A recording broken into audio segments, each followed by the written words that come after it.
It's all about bullying, and it just doesn't happen at school and to kids. It happens to adults, and it also happens in the workplace, and it happened to you. Please share with us what that was. My first job was went great for the first 2 years, and then a coworker that I had gotten along with very well all of a sudden turned on me. I will never know to this day just why that happened, but it became like a game with this person. Were you being harassed? I was being harassed, and I got nasty notes in my little cubby hole, and I went to the administrators there, and they just you know, they didn't want to deal with it. They didn't want to, you know, hear no evil, see no evil, and this went on for a year, and I was miserable. And whatever her motives were, that's irrelevant, but it made me feel like there was something wrong with me. And you know what? There was nothing wrong with me. It was her. I think there was something wrong with her. Now, do you hear stories like this all the time? Suzanne's a grown woman that was bullied, and from another woman. How common is that, Scott?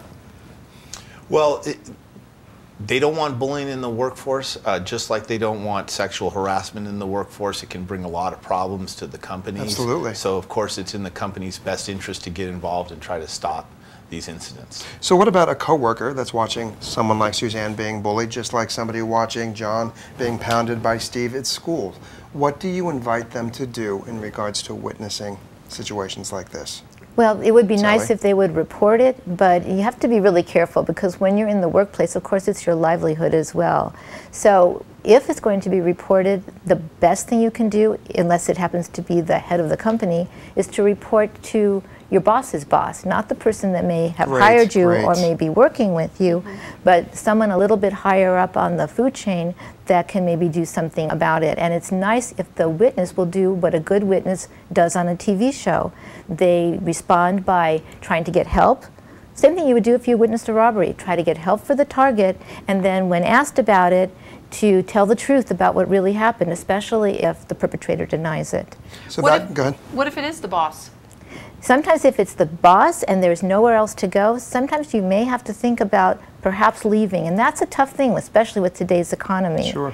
But it may be for your health's sake that that's the best thing to do, because if there is no other recourse, you're not going to change the culture of the company. That reminds me, we had Scott Robertson from GADS, the Drug and Alcohol Treatment Program at Glendale Adventist, on our show, and he said one of the strongest things that you can do when you're faced, in this case, with a situation where you might be, you know, around alcohol or drugs or whatever it was you were addicted to, vote with your feet. The two strongest tools you have are your feet. You can get up and leave any situation. Back to the little cliffhanger I had. Does TV promote bullying?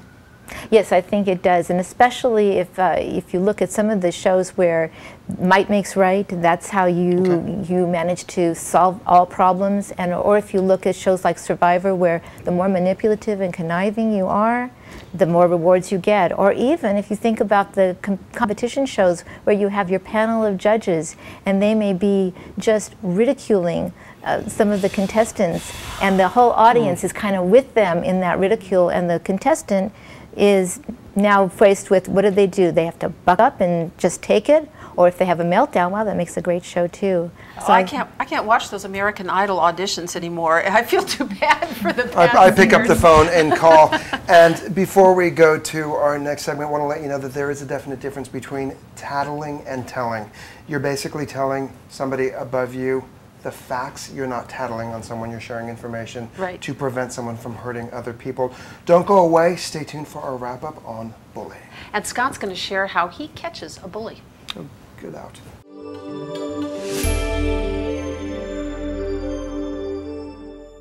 My name's Scott Anderley. I work for the Glendale Unified School District, and I'm here to give you a health tip.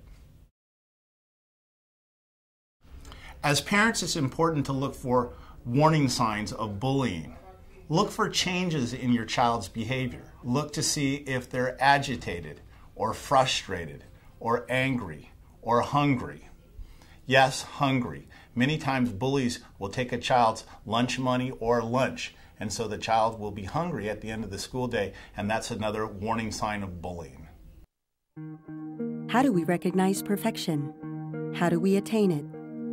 For over a century, we've provided the best health care in Glendale by striving for perfection. And now we've made the biggest upgrade in our history, the latest technology, the best physicians, brought together in our new state-of-the-art digital campus. all in our quest for the only perfection that matters, you. Glendale Adventist Medical Center. Healthcare at a higher level. Talking about bullying here on HEALTHline, an interesting study done with mice indicates that the mice that had less stress in their lives were the ones that were less susceptible to bullying. The ones that had the little exercise wheel and little places where they could explore, they did not show as much stress indicators when they were subject to bullying. Sally, what can we learn from the mice study? Well, I think a couple of things. One is that if you can, when you're stressed, I think you are more vulnerable. When you're more vulnerable, the bully's radar is out. And the other thing is to get involved in other activities. It's good for, if a student is being bullied, for the parents to encourage them to get involved in maybe dance, art, sports, even in another city away from the toxic environment. But we got a viewer who asked a question that made me, that reminded me of it. When you are the child being bullied, how do you make it through when it just destroys you? For instance, others bully you in sports. How do you get that child to continue Thank you, sports? Marcia Sharp. Yeah, thanks, Marcia Sharp. That may be a very difficult thing, and the child may not want to continue with sports right away. At first, I think they need to be in a situation where they are accepted by someone and start to get their confidence back, and then they'll probably be ready to try other things. Scott, how do you pick out a bully? Well, one of the things that we've done at a number of the secondary schools in the district is use the video surveillance camera systems of the schools to find the You're bullies. being watched. Yes, absolutely. We find from kids' target areas where this behavior happens, we put the cameras on there, and then we just surveil the tapes, and we see bully-type behavior, and we just call that kid in and go from there, and we've got the evidence on the tape. We don't need witnesses. We don't need victim statements. We don't need anything. It's very effective. Sally, what do parents need to look for in regards to their child being bullied? Well, you want to look for changes in behavior. You want to see if they seem to be more withdrawn or more upset or tense, perhaps even more hungry, because often they're giving away their lunch money or their lunch to a bully. And so that's even a sign. Or missing articles of clothing. Things of that nature. Very often they won't come to you till it's almost the last resort, even when you have a good relationship, because they think it's something they should handle on their own, and they probably have tried all kinds of things. So the best thing to do if you find out they're being bullied is to believe them, tell them you're with them, and find out what they've already tried. Scott, last thought to somebody that may be a bully. Who may be a bully, they may be bullying other people. Well, nobody likes to be bullied. Okay. You don't want to be bullied. So if you don't want to be bullied, why would you want to bring that behavior upon somebody else? Fantastic. You need just to think about that a little bit and think about putting yourself in the other person's shoes and having a little empathy.